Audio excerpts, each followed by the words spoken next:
Oh, so kia ora, everyone, and welcome to our sixth planning session for Try This for the New Zealand group. It's great to see everybody here. I'm going to open tonight's session with a little whakatauki, a little saying from here in New Zealand, and this is the one that was suggested for the start of our book. It says, he kōkanga whare e kitea, he kōkanga ngā kau e kore e kitea, which means the corners of a house may be seen, but not so the corners of the heart.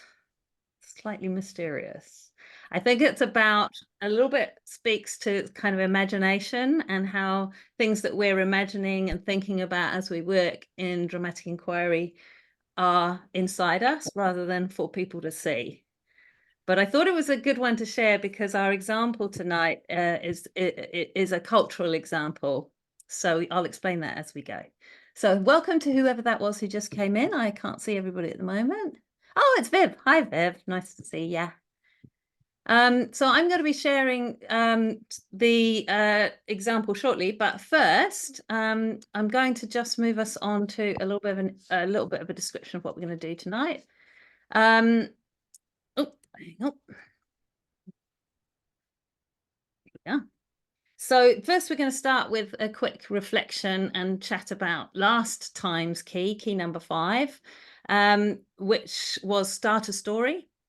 And then we're going to move on to our key number 6. So I've got a little recording of a teacher talking about key number 5. But before I share that, is there anybody here who has had a go with key number 5 and wants to tell us about it?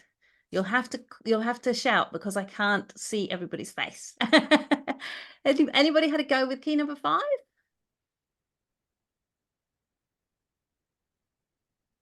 That's one of those resounding silences, right? No. So how about I share this example with you? I hope it plays all right. So this is Jen Kim from Wellington. And this is just a very brief, I think it's only about a minute or two, this little video, but I thought I would share this with you. Let me know if you can hear it okay. So Jen, you were sharing with me a story about a student who is reluctant.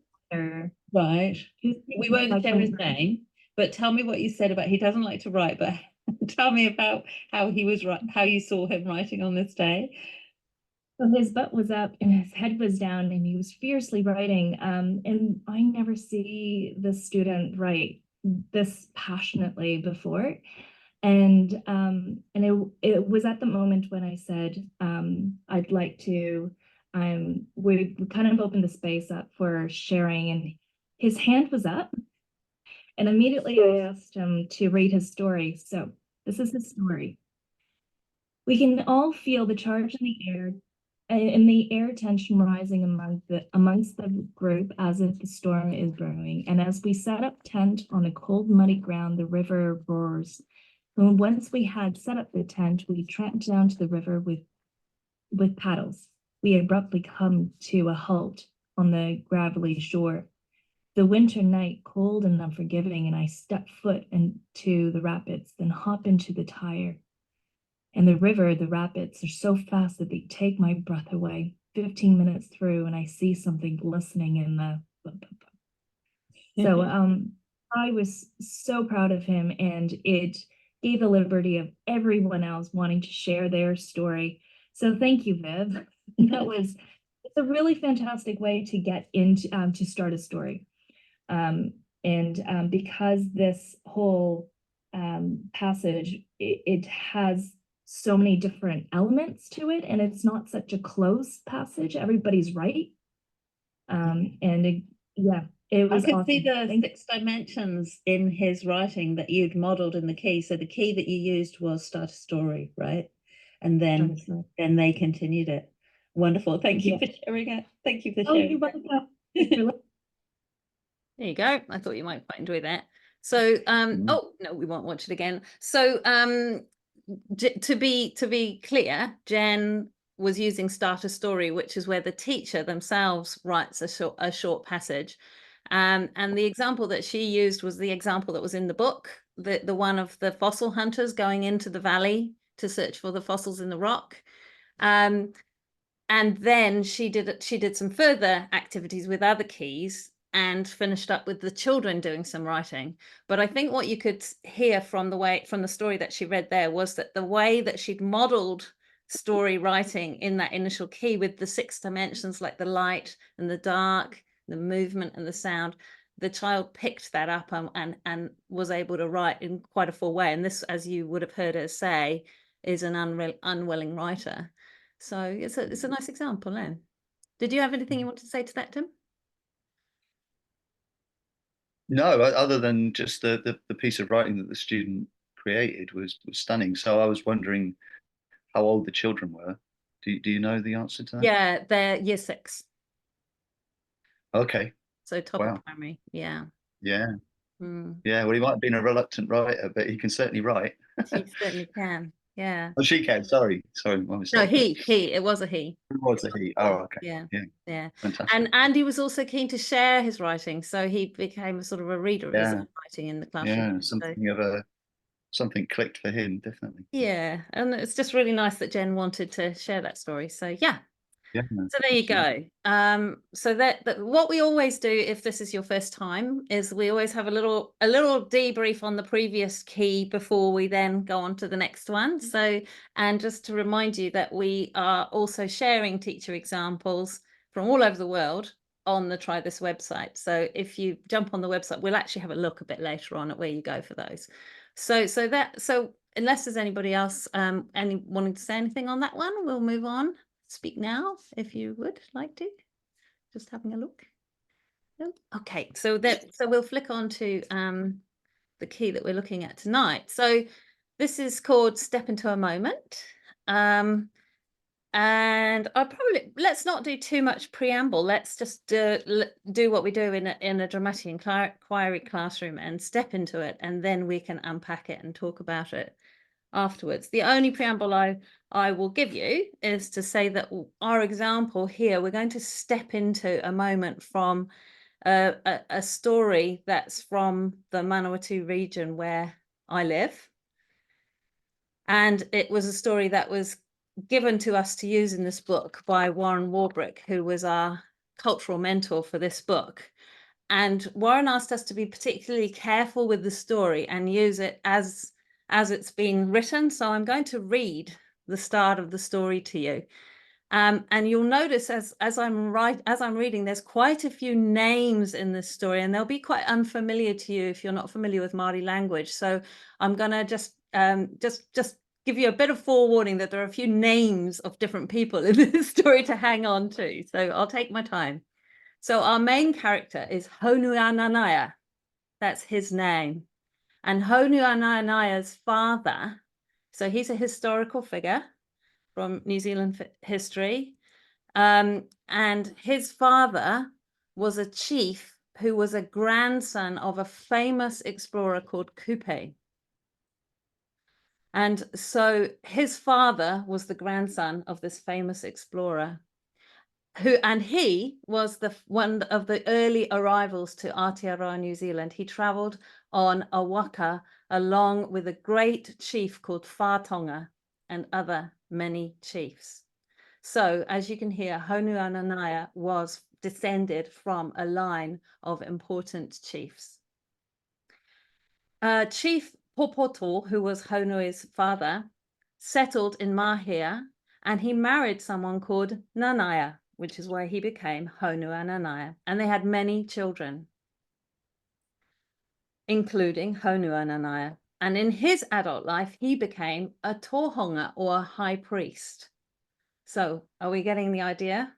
In fact, when we use this story with children, we use a shortcut and we say that Haunui-a-Nanaia has superpowers. He's like a superhero in Māori culture. Now, Haunui-a-Nanaia later married a woman called Wairaka. Haunui-a-Nanaia married Wairaka. And upon a trip, when he returned to his homeland of Hawaii, Haunui-a-Nanaia discovered that Wairaka had been abducted by a man called Weku. So we have Haunui-a-Nanaia, Wairaka, and this man Weku. And in some versions of the story, he abducted Wairaka, and in other versions of the story, they ran away together. Such as the way of stories, right? They change over time. So Haunui-a-Nanaia set out on a journey south to find Wairaka. He crossed a wide river mouth on his way, and he named this Whanganui. Whanga meaning harbour, and nui meaning large. So as I tell you the story, you'll gather that what this story is actually about is mapping. This is a story that is told to children to explain the history of how these different rivers got their names. And those of us who live in New Zealand will recognize that these rivers are still called this now. So Whanganui is still called Whanganui, the large harbour. And then Haunui-a-Nanaia soon afterwards came to another river.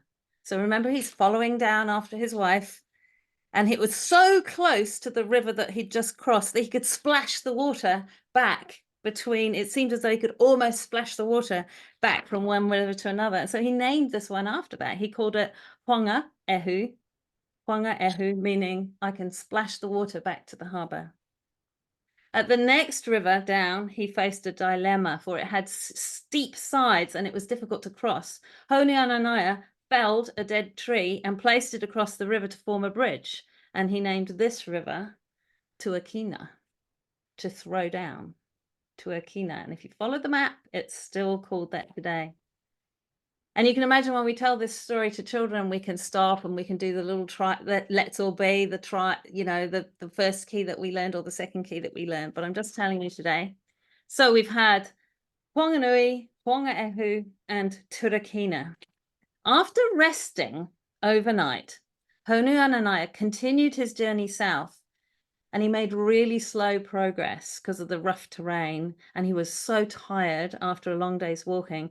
When he came to the next river, he called it Rangi Tike.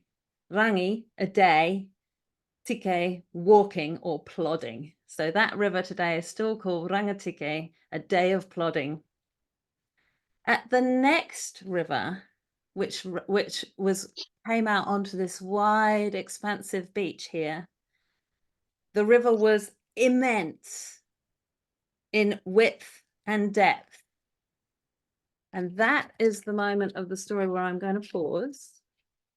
There's Haunui-a-Nanaia, and he's arrived at this immense wide river. What you're seeing here is the sea that's off to his right.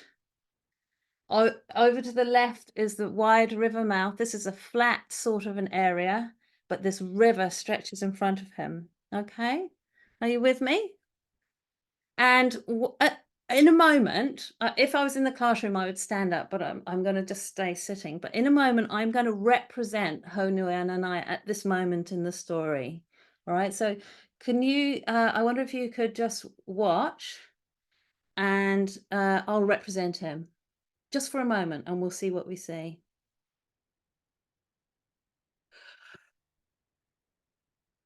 That's it. So what did you make of that? What did you notice? What did you see? You get to unmute and talk to me now. I would say the awe of grasping all of the environment there.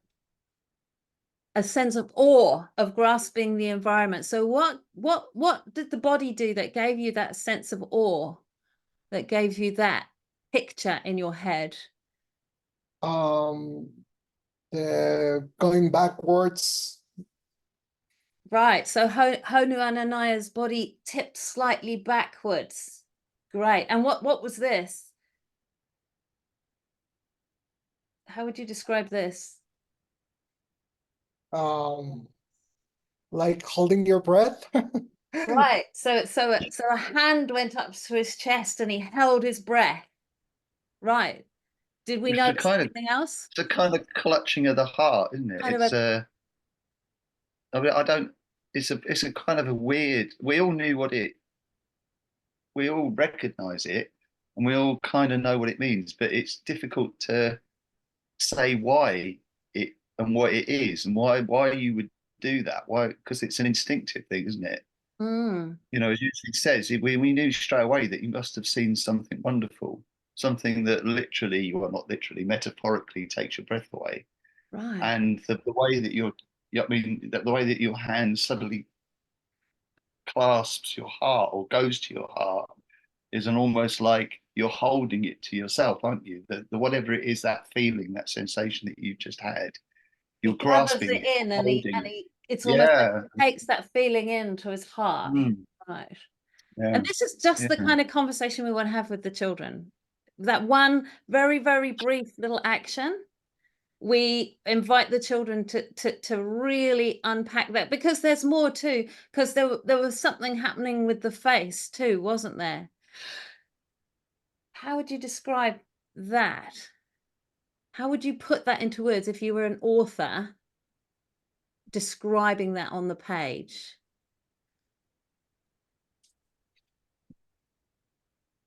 Anyone? It's quite a good exercise, this, because it's not something that we tend to do naturally, is it? We focus on the meaning of things. So in this thing that Viv and I started to realize was that if you go straight to the meaning, you kind of go past the writing process or the process of the meaning making, straight to the process of what does it mean. So if we hold the moment, just like Viv is here, and resist the temptation to move forward, it concentrates us on what's actually happening and trying to put that into words. Trish, I think you were going to say something. What were you going to say, Trisha? Oh, well, I was just going to say that you're embodying the moment. To me, it's different than describing it. Yeah. Yeah. So you're, if you're doing that with children, if you are going into the role for just that moment and embodying that emotion, then they're seeing something that they can recognize in a way that's different to just telling them about it. And it's something we do more and more, Trish, is because for years I probably would have done teacher in role with lots of words, lots of action, you know, and I've really learnt from Tim to pare it right back, and we will put some words in a minute, but it's there's so much to read in the facial expression, in that gesture, that drama lets us do something that we don't do in real life, which is to separate out the actions from the words and layer them back in. So yeah, it's a great thing to give children just this, or learners, adults in Ulysses's case, just this kind of one thing to deconstruct. And someone was talking recently in another session about how, you know, we're trying to teach children to read emotions. We're trying to teach children emotional intelligence. And this really does that too. It gives permission to really stare and say, you know, what is this person's face doing? And children will often, as Tim just said, they will often go straight to telling you what they think is going on. So they'll go to meaning. Oh, he's really shocked, and he's really and so what we gently do is what I modeled with Ulysses, and I go, so what was the body doing that gave you that message? So that we go back to describing rather than interpreting straight away. And it takes quite a long time. It can be 20 minutes discussion over a tiny gesture, as it has been for us. So yeah, and we can talk about that with the children, about why we're doing that too, because this is what authors do. This is what authors do. They don't say, you know, a good author isn't going to say, the man was terribly upset. It is going to say he clenched his left fist and he drove his thumb into his forehead or something to show us, not tell us that emotion. Yeah. Tanya, I can see everybody's screens. Go on. You moderate it. Yeah, so I can sort of see if people want to say. Tanya, did you want to jump in at this point? Yes, because when Viv asked the question, what do you make of this? I was just like one of those children who wanted to interpret straight away, because I was going to say he was astounded. And then now I realize how it should be brought back to showing, not selling. Yeah. But That's if it. you had said, if a child in the class had said, he's astounded, I'm not going to go, no, don't interpret. I'm going to go, oh, he's astounded. We think he might be astounded. So what does an astounded body do? Which part of this is giving you astounded, you know, and just kind of put that layer in there. Do you know what I mean? But it's interesting, Tanya, how you could feel that was the intention. Yeah, interesting. And that's exactly the thing that human beings do all the time. We're making meaning all the time, you know. So we see something like that, and immediately we make meaning, because you don't, in normal life, you don't stop and have a conversation about the action. You don't say, oh, let's talk about, you know, what he was doing. We don't do that, and we just go, they're astounded. What are they astounded by? What are they looking at, do you think, that astounds them? And the actual action itself goes by unexamined. And that's it's the terribly issue. important that we can. It's terribly important that when we see a green Sure. flashing, you know, a walking figure with green and flashing, we go, oh, we need to go. We don't stand there going, oh, there's a green flashing figure in the shape of a walking man. That must mean it's time to go. But it is a really useful thing to be able to slow that process down and analyze it, because we're reading signs and symbols. This is what we're teaching children to do in this moment. It's clever, isn't it? Really clever. There's lots in it. And also because it is a learning opportunity, by unpacking it and by examining it in this way and attempting to turn the action into words, that's part of the process that we want children to be able to do for themselves. So in their mind, they might say to themselves, oh, he is astounded. When he first sees this amazing view, he's astounded. And that will be in their writing. They'll say he was astounded, which would be fine, be absolutely fine. But it's not quite how authors work. Authors do show, not tell. They leave the reader to say, oh, he must be astounded. So as he looked at the view, he grasped his chest and opened his mouth. And his body tilted slightly backwards, and his hand reached up as though clasping his heart. That's the kind of thing. Yeah. Here's someone just joining us. This is David. I'll just pause and welcome David in. Welcome, David. We're just working through this example, so I'll leave you to join in as you can. So once we've had this kind of conversation with the students, the next step in the key, and I just want to say one thing as well, which I don't believe that we've spoiled the story by unpacking it in this kind of way. Haunui-a-Nanaia is still there, still astounded, still clutching his heart, and you know,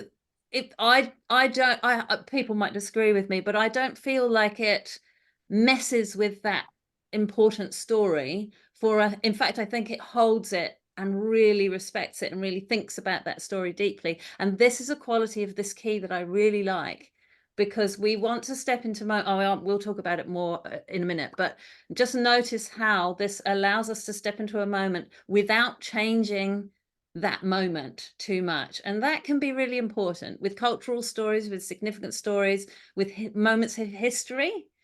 We want to look at them, we want to care about them, but we might not want to change them too much. So that's a quality I'm hoping you're seeing here. So I'm going to move on to the next step, which is, I will say to the students at this point, right, so I'm going to repeat the action now, and this time there will be some words. In this case, the words are not spoken by Haunui-a-Nanaia. They, in some stories that would be appropriate, but in this story, we're not going to put words in his mouth. Instead, I'm going to speak like a storyteller. So here we go again. I'm going to do the same action, but this time there'll be some words. So great was his apprehension as to his ability to cross the river that, metaphorically speaking, his heart stood still. So what did we learn there? What did that add? I saw you do a little nod there, Ulysses, when I said, metaphorically speaking, his heart stood still. What was that little nod?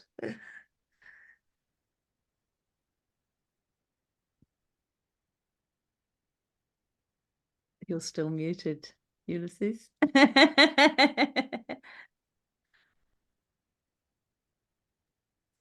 Well, I believe that listening to the narrator, it enriches what we saw before. Yeah. Interesting, eh? We said heart. We said something about awe and apprehension, and heart was in the story. Yeah, it was interesting to me how you all got to heart when we hadn't actually had that word spoken yet. Yeah. Anyone else got a comment on that bit? What did you make of that?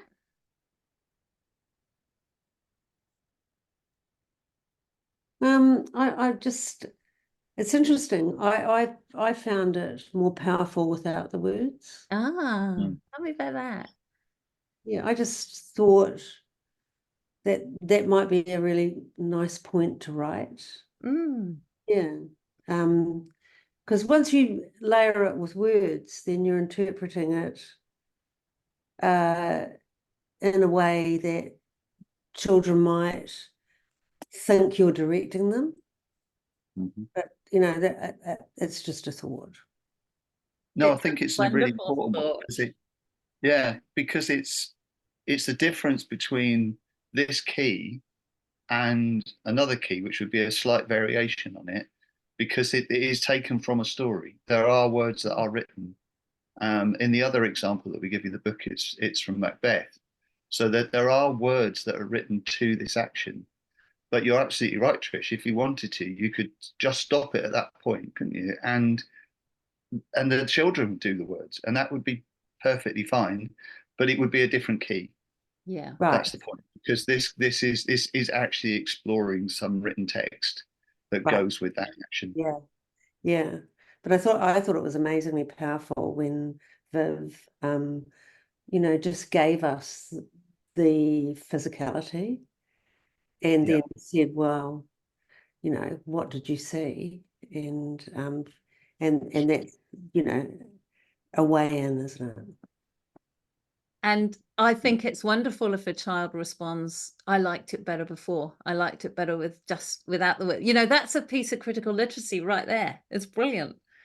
I liked it. So let's talk about why the words weren't needed. Well, because we'd been shown we didn't need to be told. It's great. It's all unpacking text, all of it. And all of these responses are really legitimate. So I'll take us a little bit further on in the story. So as I described to you before, that this moment is happening at the mouth of this huge river. And it's at the point where this river flows over flat land, mostly flat land, and out into the sea. There are waves rolling in from one side, as we can see here on this image, and on the other, vast sand dunes. So what else might he see around him as he stands here and does this moment? What else might Haunui-a-Nanaia see around him?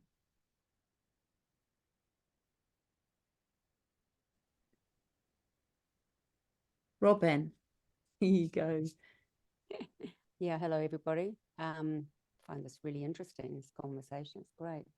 Well, I think he sees the wildlife and the birds, and there's lots of action in the river with because the mouth is so rich with diverse. So it's teeming. You imagine it teeming with fish and wildlife, and I think you mentioned birds as well. Yeah. I should mention, if you're not a New Zealander, that New Zealand doesn't have any native mammals. So apart from one bat. So our wildlife would be many bird species, many fish species. Yeah. And you're seeing lots of those around, Robin. Doesn't surprise me when I know what you do for a living that you see those around here. He could have been seeing lots of eels. Oh, he could be seeing lots of eels, Yeah. both directions, big ones and small ones. Yeah. What else might he see around him as he faces this moment? The sky, a Right, vast sky. a vast sky. Mm. And skies always seem vaster when there's flat landscape, don't they? Yeah, as I say, I live in this area now, and there are hills at one side, but there's also huge flat landscape, and don't skies always seem vaster when there's flatness. I'm going to say the wind, because it's one of the I'm going to say the wind and the trees bending in the wind, just because that's the feature that I associate with the side of the hill you live So in. in those sand dunes, there's going to be grass blowing, there'll be some shrubby plants, and they're growing and they're blowing in the wind off the sea. Yeah, thanks for putting that in there, because I hadn't put that in there, but I think you might be right. I can see that too. And what sort of sounds then? If we've got the wind, what other sounds might be happening in this moment? Well, there's the sound of the birds. They're all yelping, the gulls, you know, and Yelping. yeah, yelping. Oh, I love it. Yelping and whelping. Yeah. Kind of imagine that before the mammals were introduced to New Zealand, that it must have been a really noisy place, don't you think? Wherever you went, birds must have been singing and chirping and squawking and making all those noises. So. And we've got that going on. And the sea, I mean, I wonder what sort of sound that sea's making. If we've got waves rolling in, what sort of sounds are we getting from the right-hand side there? I think it'd just be a slow sort of not too, they're not very high, these waves. So be a gentle lapping, you know. A gentle lapping, not a crashing, a gentle lapping, and that surging that comes from a big sea. Right. Peaceful, you know, quite puts you to sleep. Viv, how big is the mouth of this river then? Because is it flowing into the sea? Is that where it's standing? Yeah, but it's a wide or an extensive, but and mostly quite shallow, but enough to stop him in his tracks. Right. Yeah, so that the river itself would have its own is the water? Yeah. So is What the is it water doing? rushing into this? Yeah, Well, that's what I'm rushing. asking. Because Yeah. if it's kind of spread out, then that often the energy kind of gets dissipated, doesn't it? So we might just be gently flowing into the sea. Whereas if it's a narrow sort of exit as it leaves the land, then it will be the energy will be rushing and bubbling and turning and. I think, Tim, we've got a hint of it here on this photo. You know, the way that it spreads out over sand as it exits the sea. So it might be rushing further up where it's between banks, and then as it comes to the sea, that energy will really change on it, and it will creep more slowly across the sand. There's And there's a middle part of that river, or that sort of right in the middle, that's quite fast. I think. Right. And so sorry, just go on, Tim. Sorry, just no, again, I'm just thinking as a teacher, this is again the sorts of conversations that you can have, like with a story like this, that obviously is taking us into geography and you know, and the way that water and energy works, and how what happens when the fresh water meets the sea, and all those other things which might not occur if you're just reading the story. If you don't stop and think about it in the way that we're doing and unpack those things, then those opportunities don't really arise. Because we've stepped into a moment. But you're also doing another thing as a teacher, which I'm gonna foreshadow for you, because you obviously wouldn't do this to the children. But when you use this key, what you're also doing is you're collecting the things that the children say. You're collecting the imagery that they're using verbally, because in a minute you're going to give it back to them. So when you give this a try, don't forget to do that. Sort of listen to what they're saying and store it away in your head. And I'll model that to you in a second. And so I'm carrying on collecting. And if you were here last time, you'll be recognizing the 6 dimensions here that we wove into that story: the light, the dark, the movement. Because I'm saying, you know, what's around him?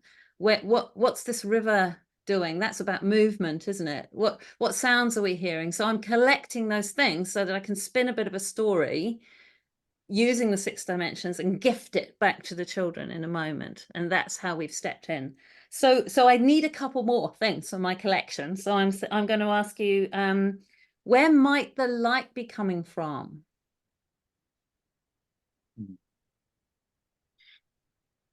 And just to be clear, the photograph that we're looking at here with the sun as it's either descending or ascending, that's something that you would have on the board for the children as a kind of a problem. You could. I mean, I decided we needed it, Tim, because I'm introducing you to a beach you don't know.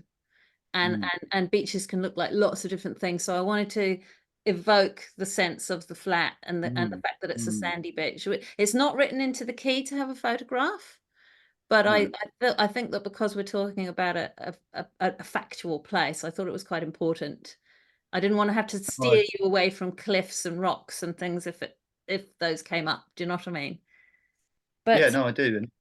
And it when you asked the question about light, my eyes immediately went to the picture. Yeah. Because it rather than kind of thinking to myself, well, the sun's up here. Yeah. This changes the way that that I'm thinking about the light and the and the importance of reflections and all those sorts of things. So I think it's a good choice to use the picture. I think at this point it helps in the, as you say, the evocation of it. So I've asked where might the light be coming from, and it's in this picture, but what is the light doing? Perhaps, you know, even on the other side of him, what would he see if he looked that way in terms of light, do you think?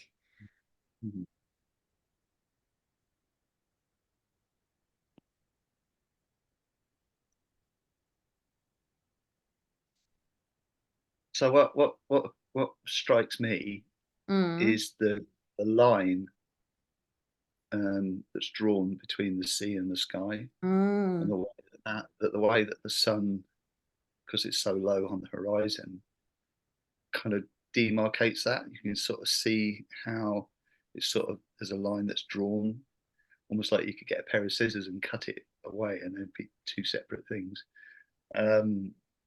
So, and then the sun is sort of, it kind of looks like it's coming out of the sea. So you could imagine people who looked at the sky before they knew that the world was round. You can imagine how the sun lives below the sea and is kind of coming out of the sea. And now that you pointed out to me, I can see that the sun is picking out horizontal lines right across the sea there. Right. There's a really beautiful band of bright orange quite close to where we are here. So the sun's sort of picking out, the orange from the sun is sort of picking out bits of water in lines right across there. What else are people imagining in terms of the light in this moment? Tanya, were you going to say something here? That the water is reflecting the light and sort of spreading the morning sun across its vastness. Yes. Oh, that's a piece of poetry. And because I know where this is, Tanya, I can tell you that will be the evening sun, because that's the sun going down. But you're quite right. I see it spreading. I see your description. It's spreading it across the vastness of that sea. Right. It's because it's very early in the morning here. That's why. Yeah, of course. So you've gone there in your imagination. Yeah. And if I think Trish was Trish, were you going to say something? Thanks, No, I was Trish. just going to say that the description of the lines of the horizon, the sun almost looks in this image as if it's interrupting that. You know, so although it shades and spreads light, it's also interrupting those lines. Yeah. So the line, and now we know that the sun is going down rather than going up. That's changed my view completely about how that. Yeah. Because Nice. the end of day sun has a different quality to it as it disappears than the start of day sun. Yeah. Yeah. Because it means darkness is coming back rather than darkness is interrupted. It's rather than it being dark and he's been traveling in the dark and now he arrives and the sun's coming up. Metaphorically, that's very different from him traveling in the light and arriving at the beach just as the sun's coming down. Isn't it? So what is happening with the dark then? If the sun's going down, how do we see the dark in this image, but also in our imagination, in terms of the land around? What's happening with the dark? Well, the shadows are going to deepen, aren't they? Those lines are going to become stronger and the silhouettes will start to form, pop out. Yeah. I can imagine the wind will start to drop too, won't it, Tim? Because often, it often seems to drop around sunset, even if it comes back later. There's that stillness around sunset. Anybody else see anything happening with darkness? Well, it brings a temperature of cold. Beaming and heating up, and you feel it on your back, and then all of a sudden the shadow creeps over. So there's a birds, stillness Robin, goes on. Sorry, Dave, I'm interrupting you. Robin, I just because you know a lot about birds and I don't. Do birds behave differently as the sun's going down? Do they make different noises or? Yeah, they stop the yeah, that's right. In the dark, they fade into their homes, I suppose, and they're not yelping or they're not squawking as they were and fighting for food. They now, go into their homes, go to disappear slowly with the sun disappearing. Yeah. So all that noise then is going to dissipate, and gradually, as he's standing there, the birds will quieten down, and the noise will quieten down. But what does keep going, which is interesting, is the sort of the slurp of the waves and the foam. Yeah. It just keeps going. That's the constant. Right. Sort of like the sea just keeps spitting is my kind of thing, and they spit these constant things, but the light and the dark seems to come in and out. Making it up, but that sounds good. You see this thing that's just happened where teachers kind of almost faded away and participants are describing quite poetically what is happening in that moment. That is what happens in a classroom, because the invitation has come from the invitation to use the elements of dramatic imagination, dimensions of dramatic imagination, the light and the dark. Those are poetic elements. And so the language becomes poetic. Each of you used that kind of language.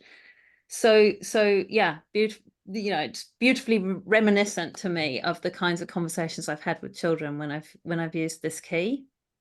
And so once we've done that, the teacher will gift that back to the students with the same movement, the same words.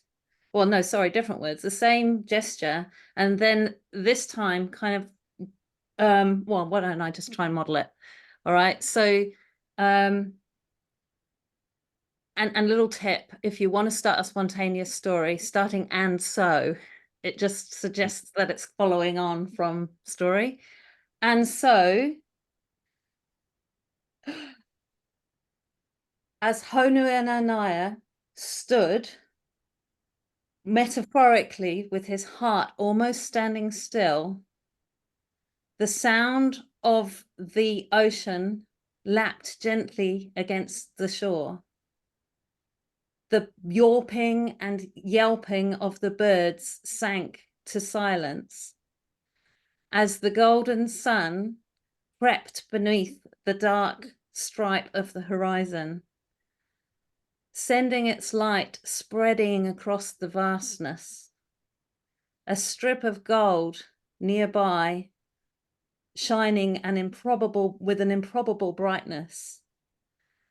Darkness descended, the temperature lowered, and all around the shadows deepened. The rush of the river, which was deeper in some places than others, rushed by, teeming with life, with eels and fish and many of the native animals of this time. But the energy of that river dissipated as it reached the sea, and it slowly seeped through the sand and grew quiet like the day itself. It was a fairly feeble effort, but you do something like that and you present it. Oh, it feels so hard. It really does feel quite hard at the time. Yeah. And so by doing that, what you've done is you've sort of taken them back into that moment. I don't know. Could you see what I was getting at? And the last time I did that, there was this stillness in the room. I can't describe, but when I finished speaking, there was this atmosphere that you could cut with a knife, because the children, the participants, they weren't children actually, had seen their own words come back at them. And it was one of those moments. It was one of those kind of like, oh, art just arrived in this room. We made it.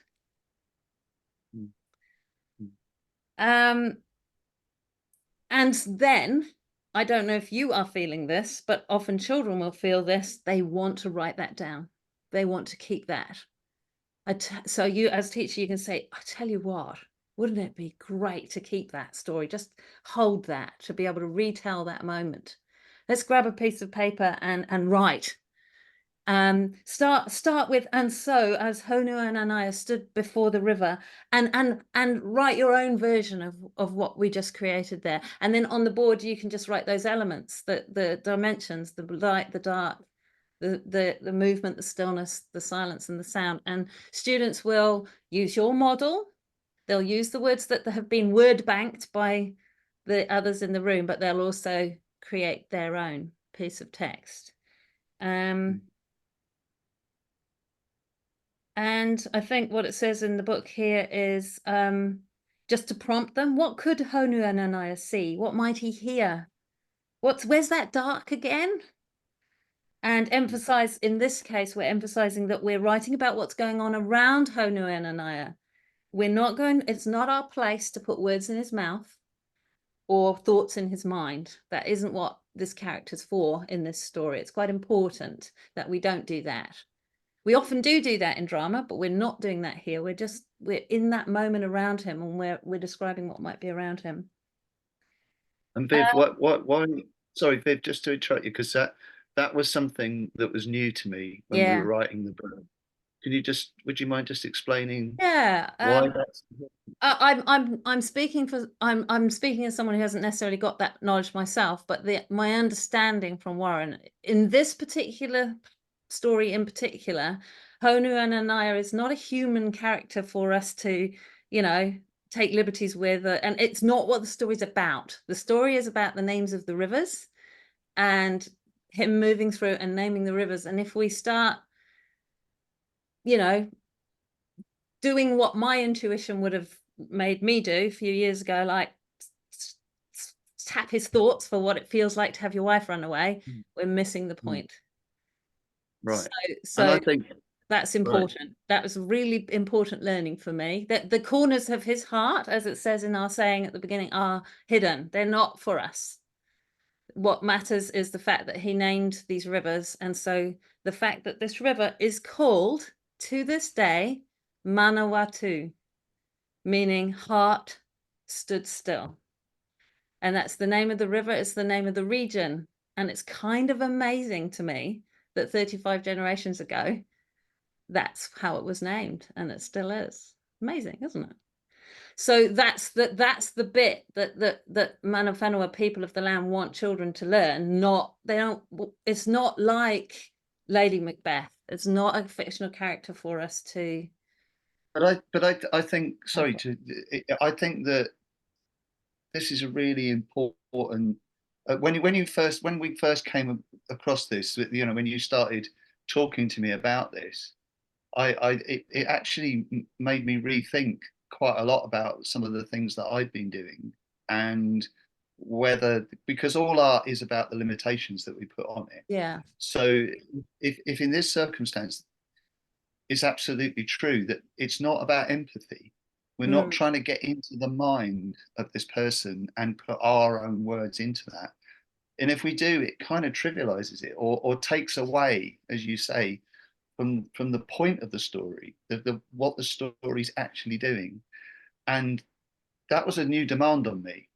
I thought, oh, okay, so maybe I can do this. I can do a thought tracking and have the children, you know, standing as the character and then hear the thoughts. I can do that. I mean, that's something that we can all do. It's quite a straightforward strategy, and we do it a lot. But that's not the question. The question is whether we should. Whether we should. And in this circumstance, there's a cultural reason why we shouldn't. And actually, that's the question I think that I'm going to ask myself every time is, yes, I could do that with Lady Macbeth. Perhaps, and maybe that would be right. Maybe that would be fine. Perhaps we could do a piece of internal, and Shakespeare does that. You get these, you know, soliloquies where you hear the inner thoughts of Lady Macbeth. So maybe that would be fine. But maybe it wouldn't. Maybe actually we shouldn't do that. Perhaps that would take away from what we're actually doing. So I just wanted to highlight actually how important that element, which wasn't that wasn't something that we planned. It kind of emerged, isn't it, through your conversations? Yeah, it's been a really important part of the book, hasn't it? Learning that some of the things we just do because we can aren't, because I think that there are other occasions where I want to tread lightly as well, with history, with playing someone from a different, who's had a hugely different life journey than mine. You know, who am I to think that I can get in the shoes of someone in a concentration camp or someone in and think what all I can ever do is think what I might feel like, you know, imagine myself to be. So sometimes there is a respect in not going for empathy, which is such a mind-blowing idea when you're all about drama. But that's the beauty of this key. If it feels right to step into a moment without doing that, we are right in the moment, but we're holding the original facts really carefully, and we're not taking liberties. I don't think at all. We're kind of that character, that historical figure is standing there doing what he did, saying what he said, and around it we're painting a picture of the natural world and that moment. And I just love that. I love the opportunity to even think like that in drama. So that's why I love this key so much.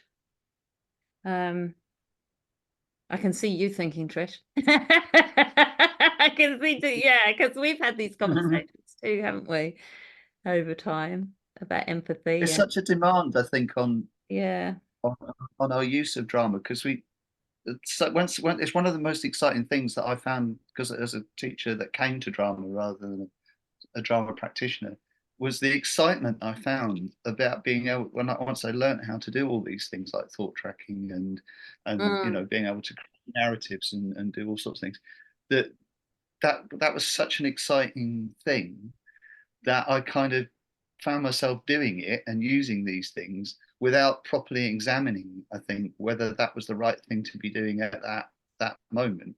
Yeah. So, you know, the thought of, then I could go, oh, they could all stand up and be the character. And then I could walk along and we could hear all the thought. Wouldn't that be great? And I put that in my planning, rather than saying, I could do that, but is that the right thing to do at this point? Is that the right strategy to be using? And I think that's advanced practice. It's not just having your set of tools, because that is a beautiful tool. What you've just described could be the most brilliant thing to do, but it's knowing when, it's the nuance of when. And for those of us who are teaching Aotearoa New Zealand histories, and those of us who get off on empathy and think it's the most wonderful thing, it is really useful to be juggling these questions. It's absolutely fascinating. Okay, I've just moved the screen on. That must be telling me something. It must be time to move on. Your clock might not be telling you the right time. It's 2 minutes to go before the end of the session. Oh, we better wrap up and move on. So the tool, the key ends with in the book anyway, with the students doing this writing, and then a beautiful moment, a real moment of aesthetic. And I want you to, I'm just going to invite you to picture this rather than going to do it with you. But you can then take, you've got children writing their own individual ones. Then you can do a piece of shared writing, which I've seen Tim do, and it's a really wonderful bit of editing and revising and critiquing your individual work to then gift parts of that to a piece of shared writing on the board. It can take a while, but that you've made then a group piece, and you've all agreed it's beautiful and it's right and it's and it's our piece, and then the children do have the opportunity to stand. And the instruction is, can I ask you now to put down your pens and stand up? Imagine for a moment that you are Haunui-a-Nanaia, standing completely still by the side of that river. Have a go at being in that moment now. You don't need to add anything. So that's the important thing. No need to add anything. And as the children perform that very simple, singular action, you then read over the top their piece of work over the top. And again, it's another moment of aesthetic arriving in the classroom. It's deep theatre, it's deep drama, but it's a tiny moment. And it's all about exploring it through the senses. I can't believe that we've taken a whole hour to do that. I think we've discussed and reflected as we've really moved through on this example, and I'm sure there's a lot of questions and thinking and you know, you might be even feeling a little bit unsettled by some of what we've said, but we can talk about that some more. I did just want to take a little moment to remind us where to go for the resources for the things in the book. Sorry, this is a little bit of mechanics, but if you go to the website, which this should do, can you see this?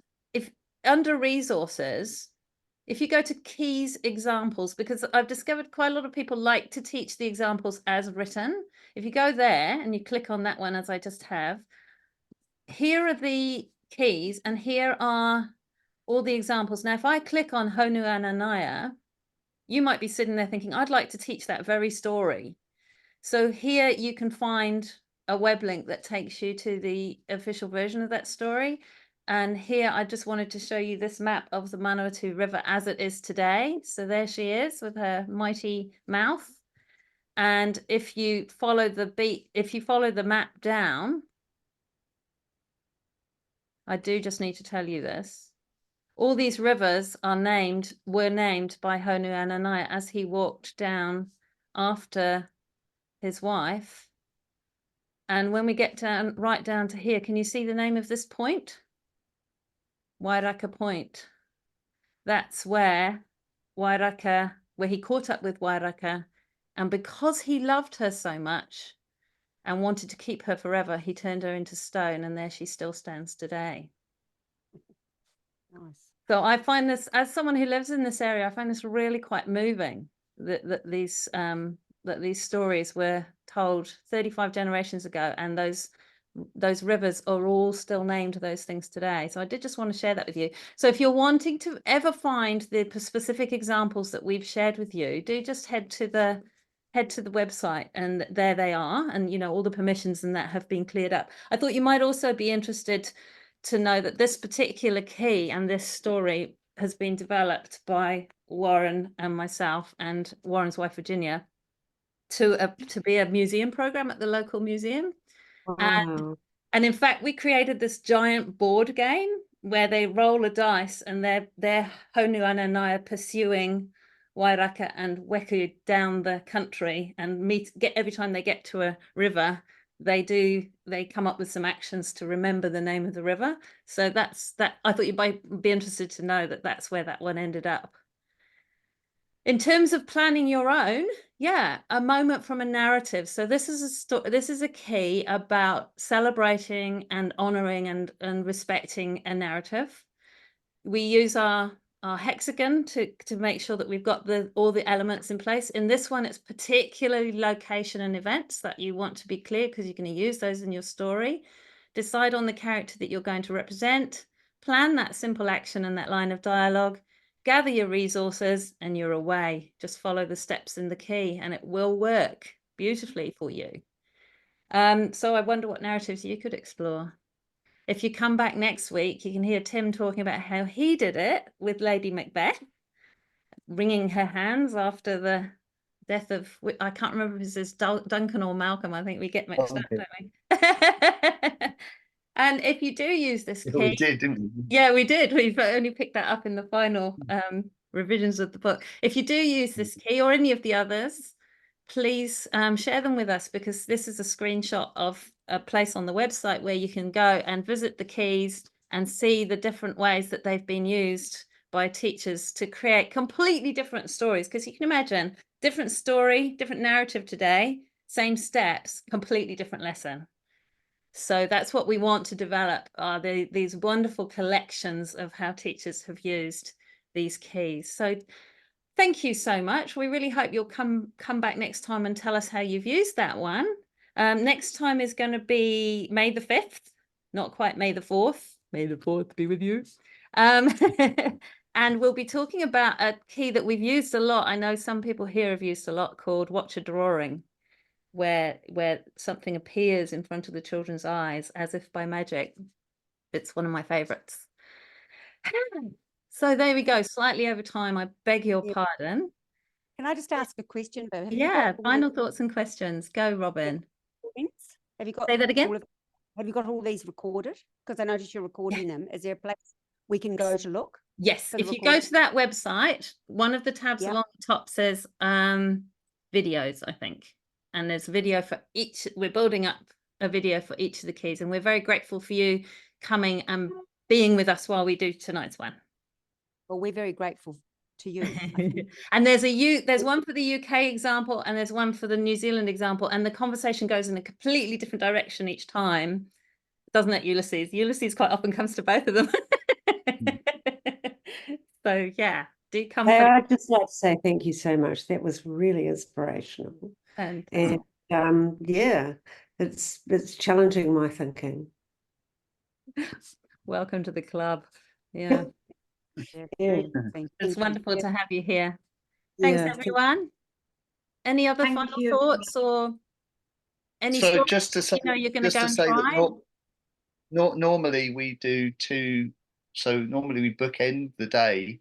So we do one morning in UK time, which is New Zealand evening, and then in the UK we do one in the evening, which is obviously the next morning in New Zealand. It's so confusing. I get constantly confused by this. But this week, because of the Easter holidays, the way they've fallen this year, we're actually doing the UK one next Sunday. Right. So look out for if you look at the invitation for that, the link will take you to next Sunday. So it will be next Monday. It'll be next. Have I got this right, Viv? It'll be next Monday morning. It'll be not next in New Zealand, not next Monday morning, but the Monday afterwards. Is that right? Is that the? Yeah. It's all right. It just blows your mind. We work it out. We do this all the time. Yeah. So it's let's get the date right. It's the 15th of April. Yeah. On Monday morning, on the 15th of April. But you're more than welcome. It's early in the morning, but as Viv says, they really go down different routes, don't they? And they turn out to be quite different, don't they? Well, I think it's extraordinary. I think there should be more teachers on. It's beautiful. Thank you so much. Oh, thank you. That's so kind of you. It's been great to have you along tonight, and we hope you'll come again. So if it's okay, I'm just going to close with some final words. This is just an expression to wish us all safety.